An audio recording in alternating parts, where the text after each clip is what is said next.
how I am trying to recover from the loss of the car and still keep my job. Well, what I've done is I took a week's vacation. I'm using vacation time this week. I ordered a car from Carmax, a Honda Civic. I believe it's a 2018 Honda. Oh, it's a 2015 Honda. I don't remember if it's 2015 or 18. Whatever.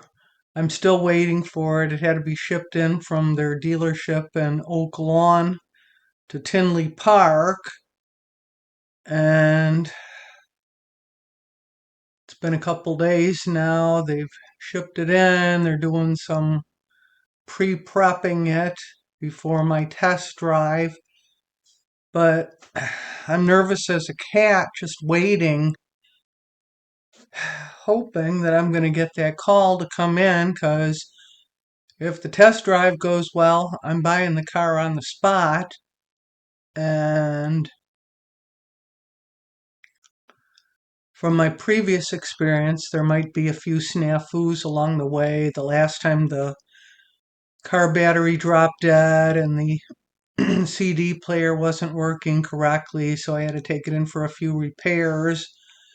And it was okay because the Carmax owns Enterprise Car Rental, so they provide you with a free rental while they're repairing your vehicle. But, it's a big hassle.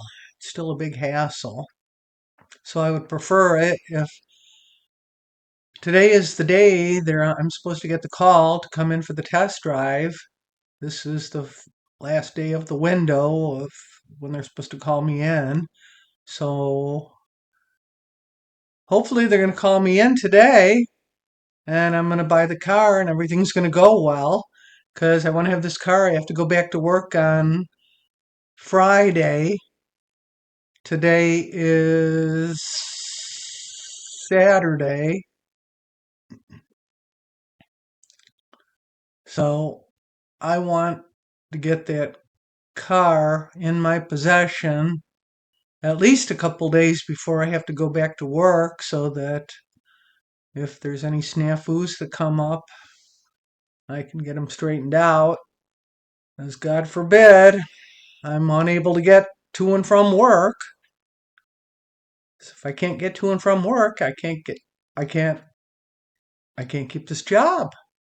And if I don't keep this job, I don't have a job. I'm looking for another job, but it's hard to get remote jobs when you're in your 60s.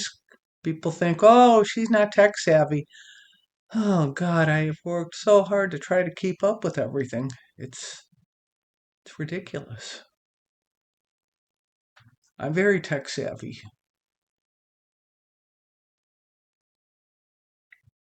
I just want to get this car and get this episode under my belt. It's going to be a big financial burden. And Larry, he's basically useless to me. He doesn't seem to have any kind of way to make money. He's not doesn't have that entrepreneurial spirit in him. He can't figure stuff out. He can't bring any money in, and it's a problem. It puts a lot of stress on me. I don't know if I'm going to be able to keep this going.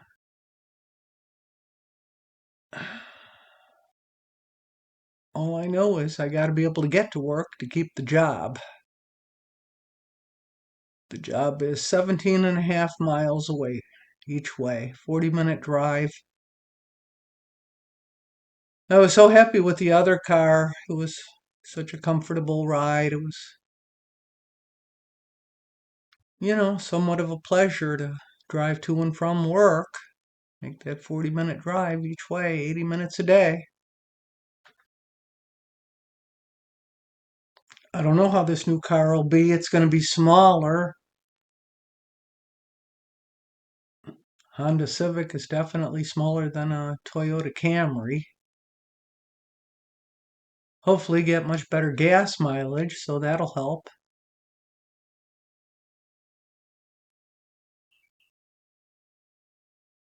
I just hope I get everything in time for me to get back to work on Friday.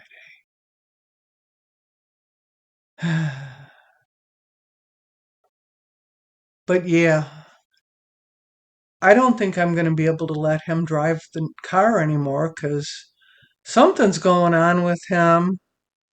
I don't know if he's getting dementia or I don't know what's happening, but I don't even know him anymore. I don't think I ever actually did know him because he so effectively hid his true self or doesn't have a true self. I just don't know.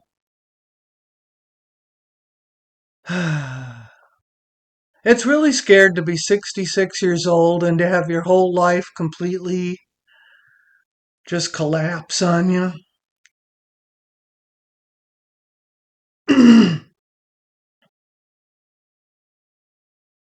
Definitely a tower card moment. This is almost as bad as the trouble he got us into in 2009 when he took the business under.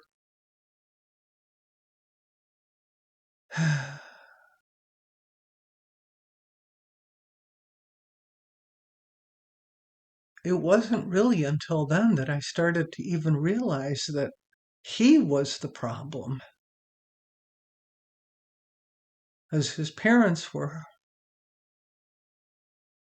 well, his mother was in hospice care then when he was blowing the business.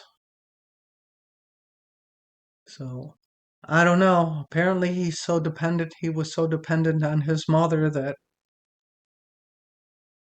when she started dying, it started to affect everything he did. And it does hurt to realize that, yeah, my husband never regarded me as his number one. It was always his mother. And his mother regarded him as an enemy. She was robbing him, just straight up robbing him. I don't know. I have never seen dysfunction at that level of his family.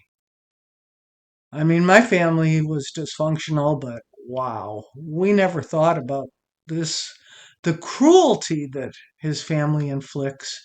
They're authoritarians, and if you don't 100% comply, if you didn't 100% become them, it's just constant nagging at you. I don't know. I just want to let all of this past stuff go. I'm ready to move on. I just want to try to get through this. I want to survive through this car thing. If I can just get this new car, well, not new car. I don't know if it's 2015 or 2018. I don't remember, a Honda Civic. I just want to take possession of the car so that I at least have means to get to and from work. Hopefully, it's going to keep working. There were issues with the last car, but they resolved them right away and they gave us the loaner car. That's why I went with Carmax again.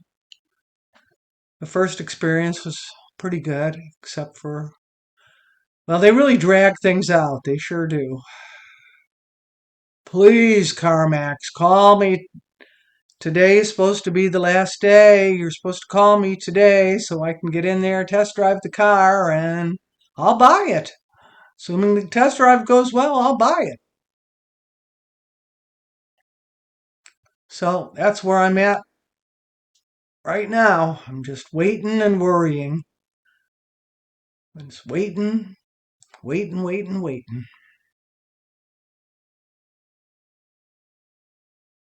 Please call soon, Carmax. Because my rental car is supposed to go back today. I'm going to have to renew the rental car if I don't get this car today? And I got to have enough time to return the rental car. Worry, worry, worry. There is so much worry. Thank you, Larry, for a new worry, a new crisis that I have to try to figure to survive. And we still don't know if we're going to survive this one. Don't know. I'm really hoping I can survive this one because, yeah, I actually am desperately trying to survive through my Larry experience.